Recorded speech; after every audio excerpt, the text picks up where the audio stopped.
Hi, Kelly. Thank you for the gift for Nathan. It arrived earlier today. Nathan was very happy.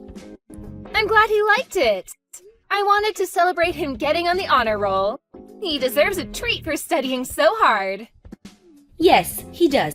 His new school has a very challenging program. He's one of the only few honor students. Wow! He should be very proud of himself. Yes, I think he is. But he has always been a very good student, and I make sure he's on top of his schoolwork all the time. I see. I was never good in school, so I can't imagine the hardship of an honor student. Remind me, how long has it been since you married my brother? It's been 3 years. I can't believe how time flies. Why do you ask? Well, shouldn't it be about time you two have kids? I mean, you wouldn't understand how hard it is to support children through school, would you? I guess not. Oops! I forgot you can't have kids. You were barren from having some sort of illness when you were younger, right? Have I offended you? No, it's okay. It's true anyway. Oh well. Glad you're okay about it. But it must feel awful you can't even hold your own child. My brother must be sad too. Dan and I discussed this way before getting married. He married me understanding my situation. Well, I'm sure he understands it, but that doesn't mean he's over it. I wish you two could know how wonderful it is to have children. It's great, especially when you have a smart one like Nathan. I agree Nathan is really smart. He has been good at everything he does, even as a little boy. I heard his new school is quite far. How's that going? It's fine, but the commute is quite long indeed. So we're considering to move closer to his school. Really? Does that mean Simon has to change school too? He's only in 4th grade, right? Would it not be hard for him to transfer in the middle of the semester? Why are you concerned about Simon? He can go to whichever school that's convenient. He's no good, unlike Nathan. Don't mind him. Oh, come on, Tara, you don't mean that. I understand Nathan is special, but you shouldn't disregard Simon. You don't have kids, Kelly. You don't understand what it's like. It's quite a nuisance when you have a stupid kid. It's a waste of time to look after him. How could you be so mean? My husband and I are happy as long as we have Nathan. I think Simon is supposed to have a test soon, and I already know he's going to fail it. Don't be so heartless just because he doesn't excel in school. And you really shouldn't call him stupid or a nuisance. Don't bully him. I can call him whatever I want to. You're so naive. Why do I have to pay attention to a kid who fails to please his mother? Don't you think it's a waste of time? Simon is only 10. How can you give up on him like that? He's full of potential. Blah blah. See, this is what I mean. You don't get it. You can't be such a dreamer. When you have two, you just know. Know what? The smart one will always be smart, but the stupid one will always be a failure. I don't blame you if you don't understand. Like I said, you don't have kids. You shouldn't decide so soon. Maybe Simon is not doing well in school because of how you treat him. You're hurting his feelings. How many times do I have to tell you that I don't care about him? Chatting with you makes me tired. I have to go shopping now. I only needed to say thank you for the gift. Bye now. Tara? What the heck is going on? Huh? What do you mean, Kelly? Simon came over to my house alone, crying. He said you told him to get out. That you even locked the door?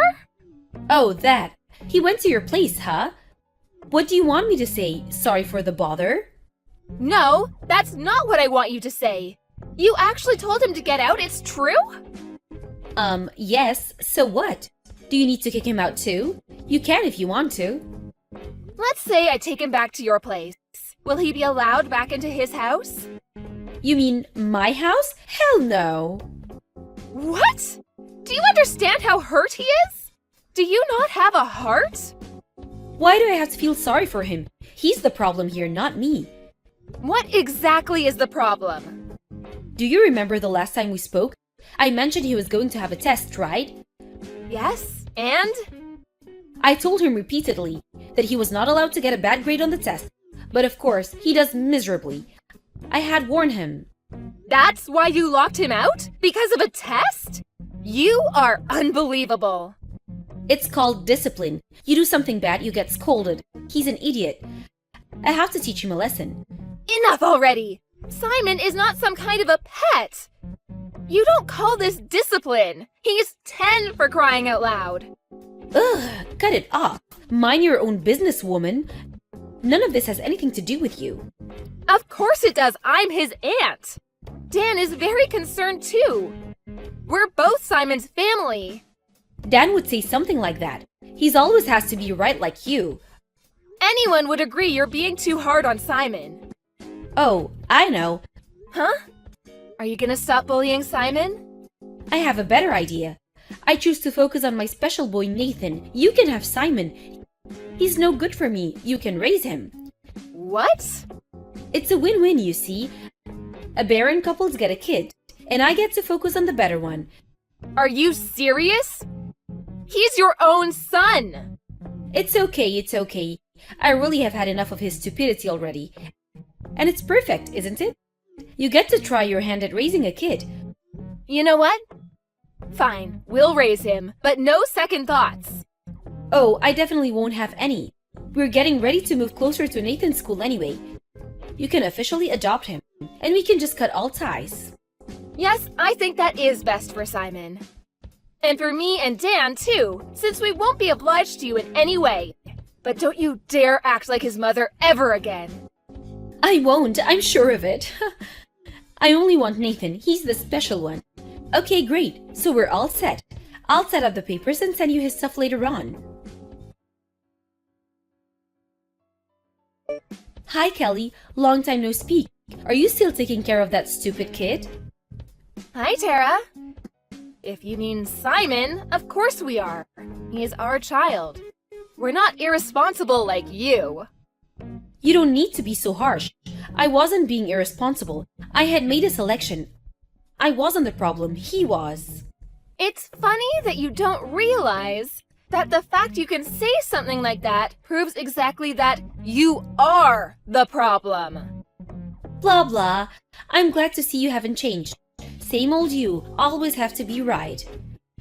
I will take that as a compliment. Anyway, what do you want? Were you so bored that you decided to pick on Simon again?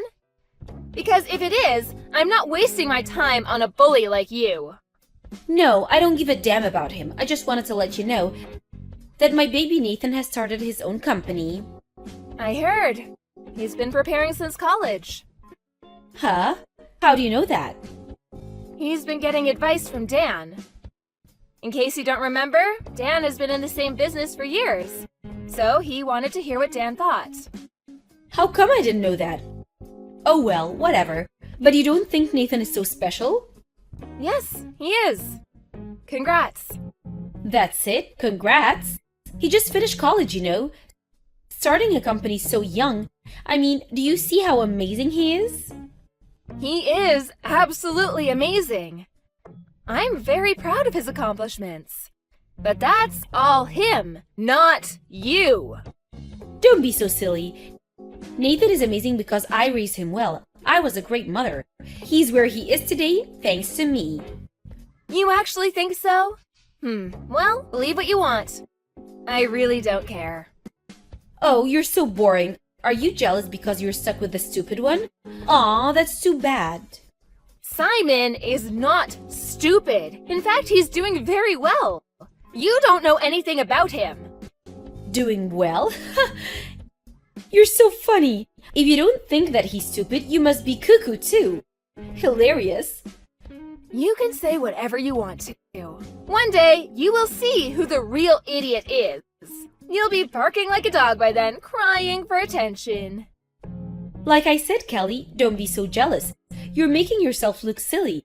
It's clear for everyone. A baron like you deserves a failure like Simon. Don't you agree you were perfect for each other? That we were. In fact, I'm not sure if I ever deserved a great kid like him. And for that, I thank you. You're welcome. As miserable as your life may be, good luck. I will keep my fingers crossed for you. Goodbye. Kelly, What the hell? Hi, Tara. Good evening to you, too. What is it that you want? Don't act stupid. Nathan just called me. He said he wants to cut me off and that he's moving into your house. What the hell did you do to him? I didn't do anything. He is making his own decisions. Decisions? Why the hell would he move in with you? I don't understand. You don't? Like, you actually don't get it. See, that's exactly why he's cutting you out. Excuse me? Are you trying to pick a fight with me? I've never done anything to deserve this. Then why is he, huh? If he really thinks his parents are important to him, I'm sure he wouldn't decide to cut you two out. You must have brainwashed him, or else this is impossible. He would never. Never, huh? Why so sure? He always did well in school because of me. He went to great college because of me. I kicked his brother out so I could focus on him, to give him the best environment. I've done everything for him. He should be thanking me. Was that really for Nathan? Did you really consider his future? Were all your actions for him? Of course, I have dedicated my life for him. I have given him everything I could as a mother. Everything was for him. No, it wasn't, Tara, and you know it. It was all for yourself. Can you not read? I said I did everything for Nathan. You wanted his brand. You wanted to think you were the successful mom that raised a successful kid. Nathan was merely a trophy for you. I don't need a failure like you to understand. I only need Nathan to understand what his mother has done for him. Well, Tara, unfortunately, Nathan says he does not. What? Nathan said? You liar! Truth hurts, doesn't it? First of all, you need to realize that you don't understand Nathan. You have forced him to do whatever you want him to do. You don't know what he wants. You don't know anything about him. Of course I do. I gave birth to him. No, you don't. You don't know how Nathan felt growing up in your house, or how he perceived you and your husband. You would never understand. Like you're any better? A baron like you, what do you know? I know better than you, at least. First, let's rewind a couple years. Why the heck would you think Nathan was okay with his little brother getting kicked out? Do you think Nathan was okay about you bullying Simon? What are you trying to say? Nathan never loved you and your husband all this time. Because you treated Simon horribly. And you even kicked him out when he was only 10. Deep down, Nathan has hated you both. I don't believe you. Nathan has been a good, obedient child. He has studied hard just as we wanted him to. Nathan was terrified that you'd kick him out too if he didn't. He knew he was helpless if he got kicked out. So he tolerated you and your husband until he could support himself. But why would he move in with you? You can pay for his own apartment now. You mean nothing to him. I guess it's that bad for him. He wants to get away from you immediately. But also, he wants to spend time with his business partner. What business partner?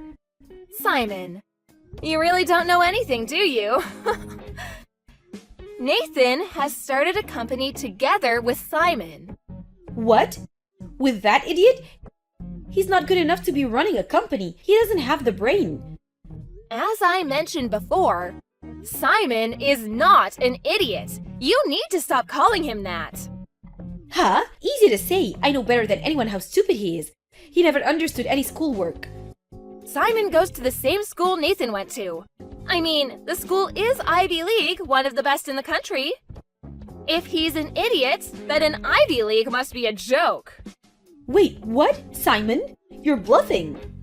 Nope, no bluff. After he began to live with us, he did great in school.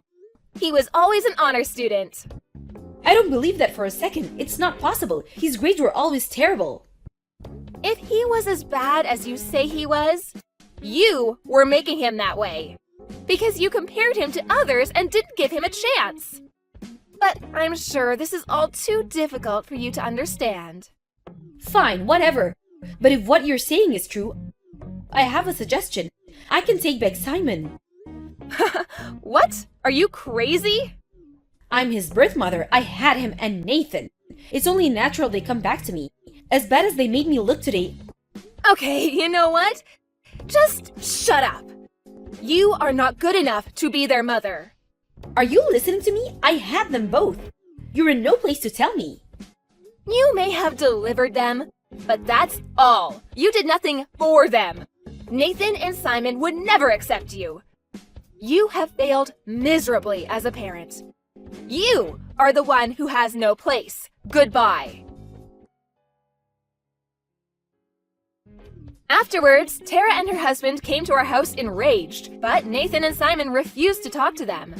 Nathan and Simon told their parents that they never wanted to see them again. They said they would call the police if the parents ever bothered them. Tara was completely shocked and lost for words as Nathan refused her. Everything she believed she had done for Nathan went down the drain. Later on, I heard that she never got herself back, and that the relationship between the couple was ruined as well. The siblings stayed with us for a while, but as their business quickly became a success, they soon found a nice apartment to live together. Dan and I miss the boys, but they come by often to see how we're doing. Simon, as he always has, treats us as his real parents and continues to care for us.